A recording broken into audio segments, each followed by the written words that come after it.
Halo, kita ketemu lagi nih untuk pembahasan mendalam. Kali ini sumber kita agak unik ya, cuma deskripsi buku The Art of Manipulation karya David Miller dari Gramedia.com. Tapi judulnya aja udah, wah bikin penasaran banget kan? Iya ya, judulnya memang langsung menarik perhatian. Provokatif. Nah, deskripsi ini langsung bilang kalau dunia kita tuh penuh sama negosiasi terselubung, terus ada permainan psikologis juga. Pertanyaan gedenya gini, seberapa sering sih Anda sadar kalau lagi dipengaruhi? Atau jangan-jangan malah dimanipulasi? Betul, betul. Itu premis awalnya langsung nusuk ya. Deskripsi ini kayaknya menjanjikan kita semacam kunci gitu. Kunci buat bongkar strategi sama taktik yang katanya dipakai oleh manipulator ulung. Tapi perlu diingat ya, sumber kita kan cuma deskripsinya nih. Jadi kita belum bisa bedah isi bukunya secara langsung. Fokus kita sekarang lebih ke mengupas apa sih yang dijanjikan sama deskripsi ini dan gimana topik ini dibingkai biar menarik pembaca gitu. Oke, menarik. Jadi kita fokus ke kemasannya ya, bukan isinya dulu. Satu hal yang ditekankan banget nih, buku ini katanya bukan cuma soal ngenalin manipulasi, tapi juga memahaminya. Ada klaim mau ngajarin cara menguasai seni mempengaruhi, tapi ada embel-embelnya, tanpa terjebak dalam praktek yang merugikan. Gimana menurut Anda soal janji ini? Kayaknya agak, muluk ya? Nah itu dia, poin itu krusial banget. Deskripsi ini memang menempatkan bukunya sebagai alat pemahaman.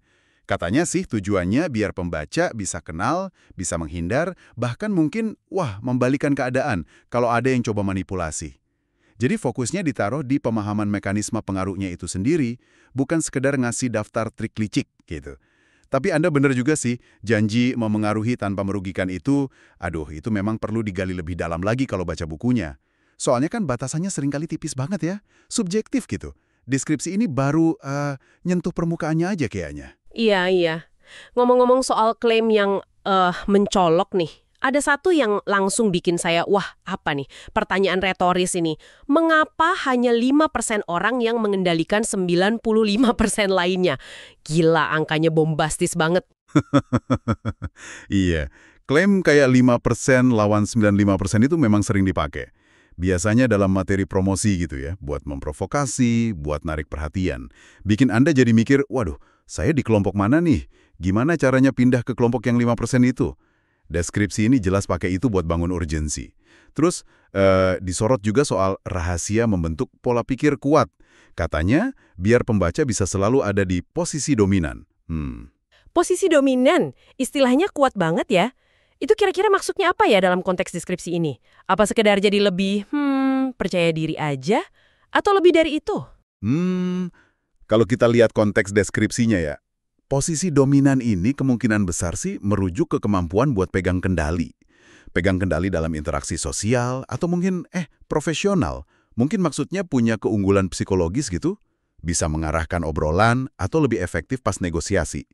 Tapi ya ini interpretasi saya aja ya, berdasarkan janji di deskripsinya. Bukan definisi baku dari bukunya langsung. Ini bagian dari strategi pemasaran aja, buat nawarin semacam kekuatan ke pembaca, biar tertarik beli. Oke. Dan cakupannya juga luas banget ya kelihatannya. Nggak cuma buat satu bidang aja. Disebutin relevan mulai dari dunia bisnis, sampai hubungan pribadi juga. Kayaknya mau nyasar semua orang nih bukunya. Bisa jadi. Deskripsi ini kan menjanjikan manfaat ganda ya. Pertama, katanya sebagai perisai, buat melindungi diri dari pengaruh negatif atau manipulasi orang lain. Kedua, sebagai alat, katanya ngajarin cara bangun pengaruh yang kuat secara sadar dan konon katanya etis. Nyebutin relevansi luas kayak gini, bisnis, pribadi, itu cara umum sih buat memperbesar target pasar bukunya.